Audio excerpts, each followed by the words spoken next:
Hi, and welcome to my channel. My name is Amanda, and we're going to talk about my 5-star reads. Now, the way that I decided to do this, which I talked about in my last 5-star video, is I'm just going to take the last 20 books that I've read and talk about the 5-star reads from those 20 books. So whether it's good news or bad news, I only had 3. And I think part of that is because I have started using G from Book Roast, which I will link below. I've started using her call pile spreadsheet, and so I could not think of the word spreadsheet. I think that doing the ratings that way, so you pick things across a series of things about the book and you rate them 1 to 10, and then it gives you a rating over to the side. So I think that a lot more of my books are falling into the 4.5 and not 5 stars, which is totally fine with me. I like having it broken down that way, where I can say, what did I think about the characters and what did I think about the plot and the intrigue and the writing. I really like being able to break all those down. So I'm very thankful that I finally realized what call pile was that everybody talks about. And it's just a rating system that is amazing. And so those will for sure be coming up every quarter. I plan to discuss my books and discuss the ratings and look at my whole call pile and all of the charts and everything that she has put together, because it is amazing. So anyway, enough gushing about G at Book Roast, but I'll put that down in the link, so go look. Let's talk about the 3 books. I know that you saw them in the thumbnail if you paid attention to that before you clicked on it, but these are 3 wonderful books, and I'm so excited about them. Number 1, The Inheritance Games. I got this book like kind of on a whim. I was doing the traveling bookshelf. If you've seen my TBR, that's what that is. And I read it and I tabbed it, and then I sent it on to the next person. So I don't have it here to hold up and show you all my tabs, but I really enjoyed this book. So we start out with a girl named Avery, and she is just living her life, kind of semi-homeless, and she plays checkers in the park, or chess, I can't remember. She plays a game in the park with this old guy who is homeless. She lives with her sister and her abusive boyfriend, and that's it. She's just kind of living her life. She's going to school. It's definitely a YA mystery. And one day in school, she gets called to the principal's office, and there's like a young lawyer looking dude there, and they're like, we need you to come here with us. We need to fly you to this thing. You have to be there for the reading of this will for this guy named Tobias Hawthorne. And she's like, I don't know who he is. Well, it doesn't matter. He apparently has a lot of money and he needs you at the reading of his will. So she goes there. She meets his daughters, his 4 grandchildren, and she finds out that she has inherited everything. Like practically his entire fortune she has inherited. She just has to live in the house, in his house, for 1 year. And that's it. Then she gets to keep everything. So there are riddles and there are puzzles, and there are his grandchildren who are convinced that she is a part of the puzzles. She has no idea if she fits, how she fits, what any of this is. And so we go through this whole book with Avery as she is trying to figure out what the puzzles mean, what the house even is, because there are so many secret passageways. Apparently, every year he built onto the house in some form or fashion, in some kind of way.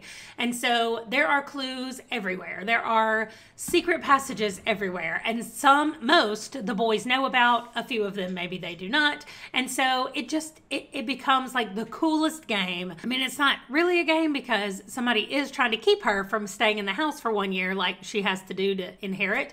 And so it was so good. Like, it kept me engaged the whole time. I was guessing like who was actually on her side, who was paired up working against her, were the people all telling the truth? Like, and then there's like a secret mystery that's happening on the other side with a couple of the grandsons. And so it was just so good and kept me engaged the whole time. I will definitely be reading book 2. Actually, the person that I sent it to for the traveling bookshelf, she is going to read book 2. She's actually reading it now. And then she's going to send it back to me, and I'm going to read book 2. And then apparently there's a 3rd book, which I'm going to read and then send to her. So we're going to do this back and forth thing for the whole series. And I think it's going to be so much fun. So that is The Inheritance Games. I don't want to give away more than that because I don't want there to be spoilers, but I really, really enjoyed this book, and I definitely think that you should pick it up.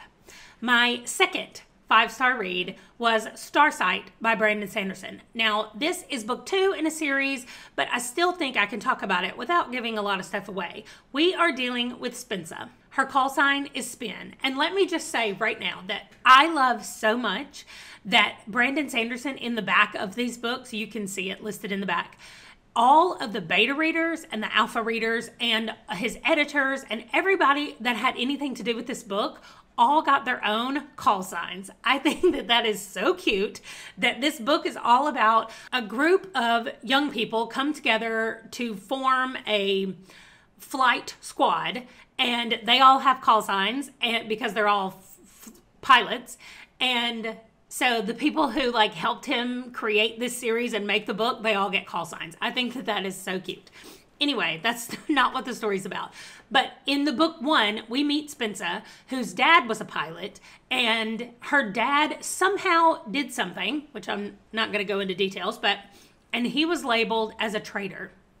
And so Spensa has always wanted to be a pilot so that she could redeem her dad's name and prove to everybody that her dad was not a coward and a traitor. And so that is all what book 1 was about. And in the midst of that, we find out where the humans are living. This is definitely a sci-fi book in the future. And the humans are living on this planet called Detritus. And it kind of, they find out at the end of book 1 what it is. So I'm not going to go into that. But so where we are in book 2 is they finally know where they are, and an outsider suddenly shows up and she has kind of crashed. So we learn a tiny bit of information from her right before she passes out, Spensa does, before she goes unconscious. And Spensa uses that information to infiltrate a group. I'm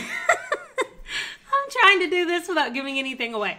So that's all book 2 is Spensa trying to infiltrate this other group and find out the information, because the humans on Detritus feel like if they could get a hyperdrive, they could get away from this planet that they are currently trapped on. So that is what Starsight is about, is Spensa is trying to go get a hyperdrive, or at least understand the technology for the hyperdrives and be able to help them get off the planet. Now that sounds very like goal-oriented and plot-focused, but one thing that I find about Brandon Sanderson's books is that even when the plot seems to be so heavy and busy and stuff, I still connect so well with his characters. And I know that some people don't, and so maybe that's just a personal thing between me and the way that he writes, but these characters, everybody that's in her squad, everybody that she meets as she's trying to infiltrate, her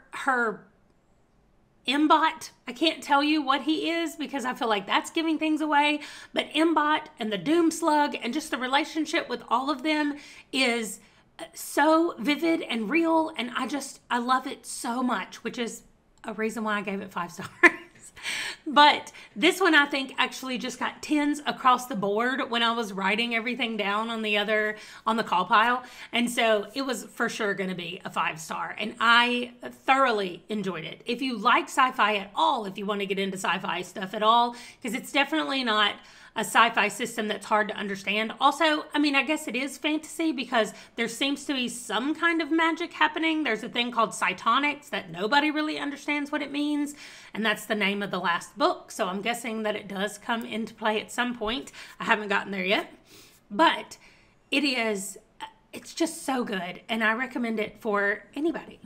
And completely switching gears, we're going to the last 5-star read on my list, which is Girls Burn Brighter by Shobha Rao.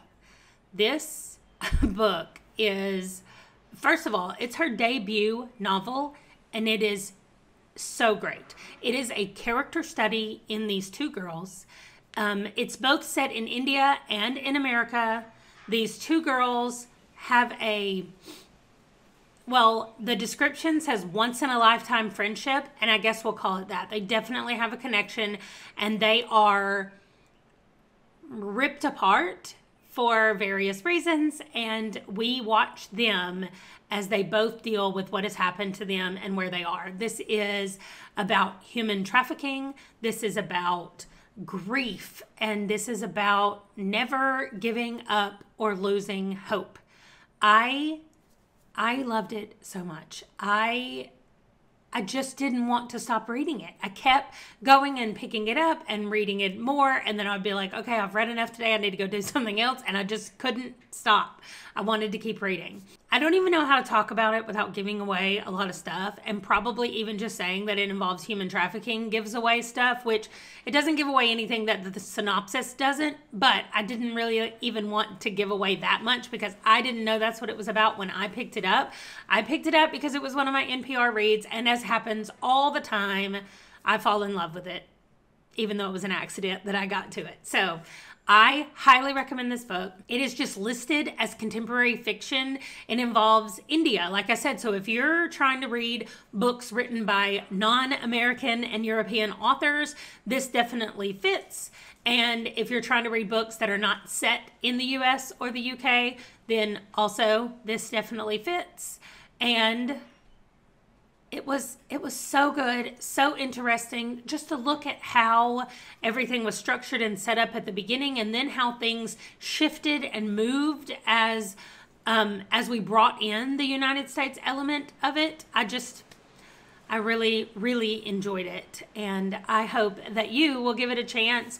It was not as sad as I know I have made it sound in this thing. It really was filled with hope and filled with just a future or hope for a better future is what it was filled with. And just the strength of these women and the never giving in and never giving up. So if you want those feelings, I definitely recommend that you read this book.